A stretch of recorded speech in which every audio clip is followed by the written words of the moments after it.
दोस्तों, उम्मीद करती हूँ कि भगवान शिव की कृपा आप पर और आपके समस्त परिवार पर सर्वदा बनी रहेगी। दोस्तों, आपका सनातन स्तुति सुनीता में बहुत बहुत स्वागत है।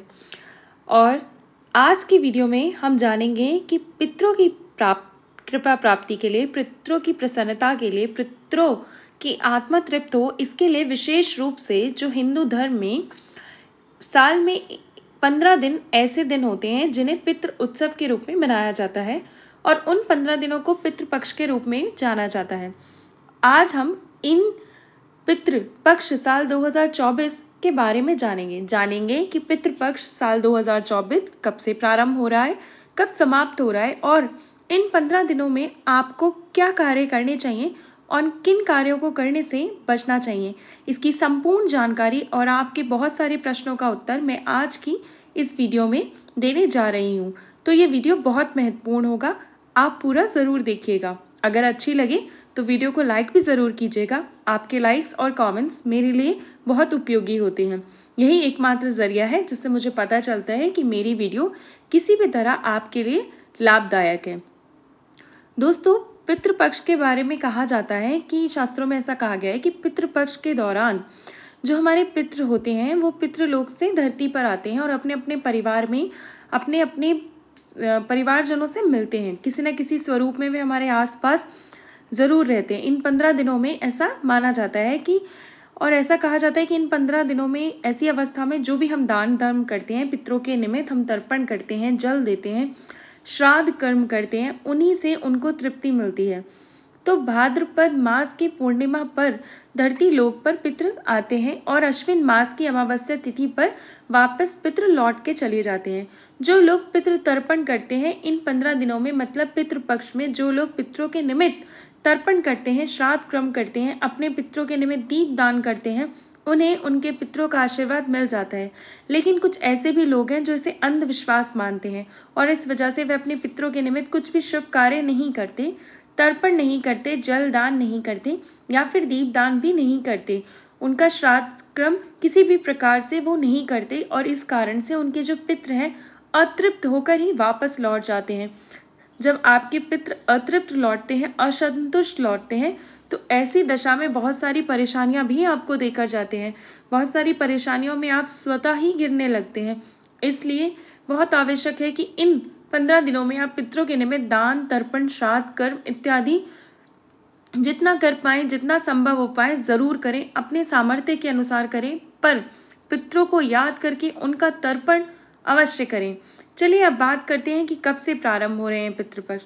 तो देखिए, भाद्रपद मास की पूर्णिमा तिथि से अमावस्या तिथि तक पितृपक्ष रहता है। तो इस बार पितृपक्ष का प्रारंभ जो हो रहा है 17 सितंबर 2024 से मंगलवार के दिन जो है हो रहा है। उसी दिन पूर्णिमा तिथि है, तो पहला श्राद्ध उसी दिन रहेगा। इस दिन पूर्णिमा का श्राद्ध मंगलवार को 17 सितंबर को किया जाएगा। प्रतिपदा का श्राद्ध होगा 18 सितंबर 2024 बुधवार के दिन और द्वितीय श्राद्ध होगा 19 सितंबर 2024 गुरुवार के दिन। तृतीय जो श्राद्ध है वो 20 सितंबर शुक्रवार के दिन होगा। वहीं जो चतुर्थी का श्राद्ध किया जाएगा वो 21 सितंबर 2024 शनिवार के दिन होगा। महाभरणी शनिवार को है, तो 21 सितंबर 2024 को महाभरणी श्राद्ध होगा। पंचमी का श्राद्ध होगा 22 सितंबर को, यानी कि रविवार के दिन, और षष्ठी का श्राद्ध होगा 23 सितंबर 2024 सोमवार के दिन। वहीं हम सप्तमी का श्राद्ध करेंगे 23 सितंबर 2024 को ही, और सोमवार के दिन तो षष्ठी और सप्तमी दोनों ही श्राद्ध एक ही दिन किए जाएंगे। ये आप याद रखें कि अष्टमी का श्राद्ध होगा मंगलवार के दिन 24 सितंबर को, नौमी का श्राद्ध 25 सितंबर बुधवार के दिन होगा और दशमी का जो श्राद्ध कर्म किया जाएगा 26 सितंबर 2024 गुरुवार के दिन किया जाएगा। एकादशी का श्राद्ध होगा 27 सितंबर को शुक्रवार के दिन। द्वादशी का श्राद्ध हम करेंगे 29 सितंबर को और 28 को कोई भी श्राद्ध नहीं है और 29 सितंबर रविवार के दिन मघ का श्राद्ध भी है। तो 2 श्राद्ध यानी कि द्वादशी का श्राद्ध और मघ का श्राद्ध रविवार को होगा। त्रयोदशी का श्राद्ध 30 सितंबर को होगा सोमवार के दिन। चतुर्दशी का श्राद्ध होगा 1 अक्टूबर 2024 मंगलवार के दिन। सर्वपितृ अमावस्या जिस दिन है बुधवार को है 2 अक्टूबर को। सर्वपितृ अमावस्या का श्राद्ध होगा 2 अक्टूबर के दिन और इस प्रकार से कुछ तिथियां हैं जो एक साथ हैं। 17 सितंबर 2024 से लेकर 2 अक्टूबर 2024 बुधवार तक श्राद्ध के दिन होंगे, पितृपक्ष के दिन होंगे। इन दिनों में विशेष रूप से आप अपने पितरों की आराधना करिएगा। और अब बहुत सारे भक्तों के ऐसे प्रश्न आते हैं कि किस प्रकार से पूजा नहीं करनी चाहिए, घर के मंदिर में देवी देवताओं की पूजा नहीं करनी चाहिए, या फिर घर के आसपास कोई मंदिर है जहां हम प्रतिदिन जाया करते हैं, तो क्या पितृपक्ष में जाना सही रहता है? जी बिल्कुल जाना चाहिए। घर में आप अपने देवी देवताओं की पूजा जिस प्रकार से करते हैं उसी प्रकार से करेंगे। मंदिर जाते हैं तो बिल्कुल मंदिर जाएंगे। सिर्फ इन दिनों में पितरों की पूजा और बढ़ जाती है। देवताओं के साथ साथ हम पितरों की आराधना भी करते हैं। जैसे बाकी के दिनों में आप सिर्फ देव पूजा करते हैं, लेकिन इन 15 दिनों में देव और पितृ दोनों की पूजा आराधना की जाती है। मतलब जैसे आप जिस प्रकार से पूजा करते चले आ रहे हैं, व्रत करते चले आ रहे हैं, आप वो सब भी करेंगे और साथ ही पितरों की पूजा भी अवश्य करेंगे। इससे जैसे बहुत से भक्त हैं जो इस समय महालक्ष्मी का व्रत कर रहे होंगे, महालक्ष्मी का व्रत आपको उसी प्रकार से करना है, पूजा भी आप उसी प्रकार से करेंगे जैसे कि आप हर रोज करते चले आ रहे हैं। बस आपको अपनी पूजा के साथ साथ अपने पितरों की भी आराधना करनी है, ठीक है। पितृपक्ष में जीवित पुत्र का व्रत भी आता है। जीवित पुत्र का व्रत भी उसी प्रकार से हम करते हैं जैसे हमारे परिवार में किया जाता है। किसी भी प्रकार का पूजा पाठ छोड़ना नहीं होता, सब कुछ करते हैं। बस ध्यान रखें कि नया व्रत कोई भी पितृपक्ष में प्रारंभ नहीं किया जाता, किसी भी व्रत का उद्यापन नहीं किया जाता। उद्यापन आप बाद में करिएगा अगर आपका कोई उद्यापन बीच में पड़ रहा है। जैसे मान लीजिए कि व्रत अगर अभी खत्म हो गए, मान लीजिए कि 16 व्रत का संकल्प लिया था और 16 व्रत पूरे हो रहे हैं आपके पितृपक्ष में तो कोई बात नहीं, 2-4 व्रत और कर लीजिएगा, नवरात्रि में कर लें आप उद्यापन, वो बहुत सही रहेगा, ठीक है। आप व्रत का कोई भी समापन इन पितृपक्ष में ना करें, किसी भी नए पितृपक्ष को ना करें। और एक जो प्रश्न मुझे कमेंट बॉक्स में आया था वो ये था कि क्या पितृपक्ष में सूर्य देव को जल देना चाहिए? देखिए, जिस प्रकार से हम सूर्य देव को जल देते हैं रोजाना, कोई भी समय हो, किसी भी प्रकार की स्थिति हो, सूर्य देव को जल तो दिया ही जाता है। तो बिल्कुल आप सूर्य देव को जल देंगे पितृपक्ष में, इसमें कोई संशय नहीं है। हाँ, कुछ कार्य हैं जो पितृपक्ष में भूल से भी नहीं किए जाते। जैसे कि आप अगर घर बदलना चाहते हैं, किराए का भी घर हो, बदलना चाहते हो, तो पितृपक्ष में मत बदलिएगा। पितृपक्ष समाप्त होने के बाद नवरात्रि में शुभ दिन देखकर आप चाहें तो घर बदल सकते हैं। नवरात्र के बाद बदल लें या फिर पितृपक्ष में स्थान परिवर्तन ना करें, विशेषकर अगर आप घर बदलना चाह रहे हैं। किसी भी प्रकार का मांगलिक कार्य जैसे कि गृह प्रवेश करना चाह रहे हो या कोई विवाह की तारीख निकलवाना चाह रहे हो, मुंडन इत्यादि कोई भी शुभ कार्य आप करने जा रहे हो, तो पितृपक्ष में उन कार्यों को करने से बचें। देखिए, जो पितृपक्ष में होता है वो सिर्फ पितरों की पूजा आराधना के लिए ही शुभ होता है। आपको इन बातों का ध्यान रखना होता है कि कोई नया वस्त्र आप जो है खरीद सकते हैं या नहीं, ऐसा बहुत से लोग पूछ रहे हैं। देखिए, अगर जरूरी ना हो तो इस समय कोई भी नया वस्त्र नहीं खरीदना चाहिए। इस समय जो भी हम खरीदारी करते हैं लगभग पितरों के लिए ही करते हैं या फिर घर के पूजा पाठ की ही खरीदारी की जाती है, और इस समय में नया वस्त्र खरीदना या नए वस्त्र धारण करना शुभ नहीं होता। तो इन बातों का आप ध्यान रखेंगे।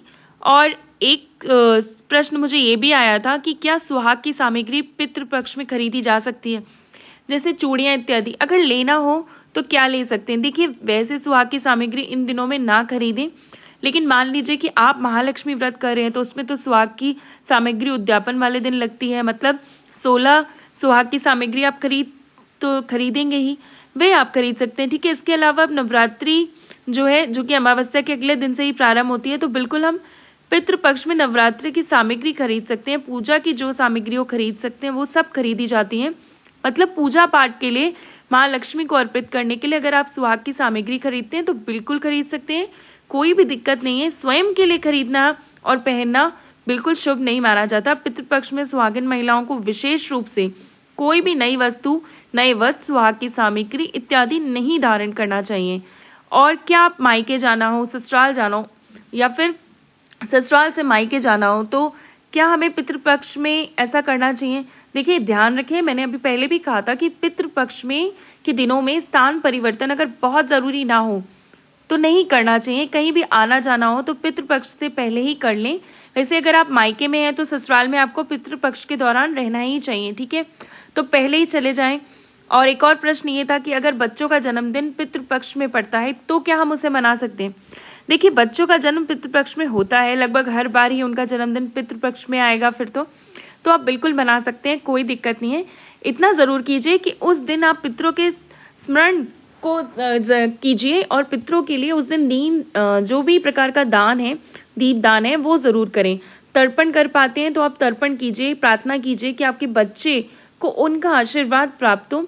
उस दिन आपको अपने बच्चे को द्वारा गरीबों को, अनाथों को, ज़रूरतमंदों को, बुजुर्गों को भोजन करवाइए। पितृपक्ष में जन्मदिन मनाने का मुझे ये सबसे श्रेष्ठ तरीका लगता है। अगर संभव हो तो उस दिन आप अपने बच्चे से पीपल या बरगद का या फिर तुलसी का वृक्ष लगवा दीजिए, पौधा लगवा दीजिए। ये बहुत श्रेष्ठ होगा। पितरों की आत्माएं तृप्त होती हैं और बच्चों को पितरों का आशीर्वाद प्राप्त होता है। मतलब सभी सेलिब्रेशन आप कीजिए, लेकिन साथ ये भी कर लीजिए, ये बहुत श्रेष्ठ रहेगा, लाभदायी रहेगा आपके संपूर्ण परिवार के लिए। तो आप पितरों को धन्यवाद जरूर कीजिए क्योंकि जिन बच्चों का जन्म पितृपक्ष में आता है वे कहीं ना कहीं पितृलोक से आते हैं। मतलब आपके परिवार का कोई पितृ ही लौटकर आपके परिवार में आया है। तो ये इस बात को दर्शाता है पितृपक्ष में किसी भी बच्चों का जन्म होना। और पितरों का श्राद्ध करने का सही समय और विधि क्या है? देखिए, शास्त्रों के अनुसार सुबह और शाम को देवी देवताओं की पूजा पाठ की जाती है और दोपहर का समय होता है वह पितरों को समर्पित किया जाता है। दोपहर में करीब 12 बजे पितरों को याद करते हुए श्राद्ध कर्म करते हुए सूर्य को अग्नि का स्रोत माना गया है, इसलिए देवताओं को जो भोजन देने का समय है वह दोपहर का समय लिया गया है।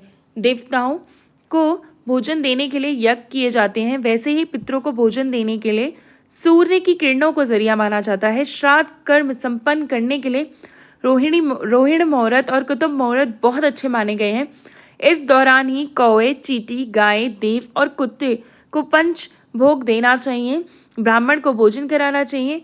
आपके पितृ की जो भी तिथि है, आपके पितरों की जो तिथि हो उसी दिन आप तर्पण आदि करें, श्राद्ध कम करें। उस दिन विशेष रूप से आप ब्राह्मण को भोजन जरूर करवाएं। इसके साथ ही सर्वपि अमावस्या पर आप अपने पितरों के लिए जाने अनजाने में भूले बिसरे जितने भी पितृ होते हैं सबकी आत्माओं की तृप्ति के लिए विशेष रूप से श्राद्ध कर्म और तर्पण अवश्य करें। अगर संभव हो तो ब्राह्मण को बुलाकर उन्हीं के द्वारा संपन्न करवाएं, ज्यादा श्रेष्ठ होगा। क्योंकि शास्त्रों में कहा गया है कि श्रद्धा से किया हुआ श्राद्ध कर्म ही शुभ माना जाता है। उसी के साथ आप पितृ तृप्त होते हैं। मतलब आप जो भी कार्य करते हैं बिल्कुल सच्चे भाव और निष्ठा से कीजिएगा। किसी प्रकार से डरने की आवश्यकता नहीं। आपके पितृ हैं, आपके पूर्वज हैं, तो आपके शुभ चिंतक ही होंगे। बस आपको दिखाई नहीं दे रहे, वे आपके आसपास इन 15 दिनों में हैं तो आसपास, बस दिख नहीं रहे। इसलिए हर वक्त श्रद्धा से उनका स्मरण करते रहिए। पितृपक्ष से जुड़े हुए जितने भी सवाल हैं या जितने भी आपके संशय थे वो मैंने इस वीडियो में बताने की कोशिश की है। अगर फिर भी आपको कोई भी संशय अभी भी बाकी है तो आप मुझे कमेंट बॉक्स में बता सकते हैं। मैं उन संशयों को आपको अगली वीडियो में बता दूंगी, क्लियर कर दूंगी कि क्या चीज़ है। अगर आपको वीडियो पसंद आई हो और आपने वीडियो को अभी तक देखा तो उसके लिए बहुत बहुत धन्यवाद। और वीडियो को लाइक करें, शेयर करें और चैनल पे अगर आज आप पहली बार आए हैं तो और अपने चैनल को सब्सक्राइब नहीं किया तो वीडियो अच्छी लगने पर चैनल को सब्सक्राइब करके उसका बेल आइकन ज़रूर दबा लें। इससे ये होगा कि मेरे चैनल पे जो भी नई वीडियो अपलोड होगी उनकी नोटिफिकेशन आपको सही समय पे प्राप्त होगी। मिलती हूँ मैं अगली वीडियो में। हर हर महादेव।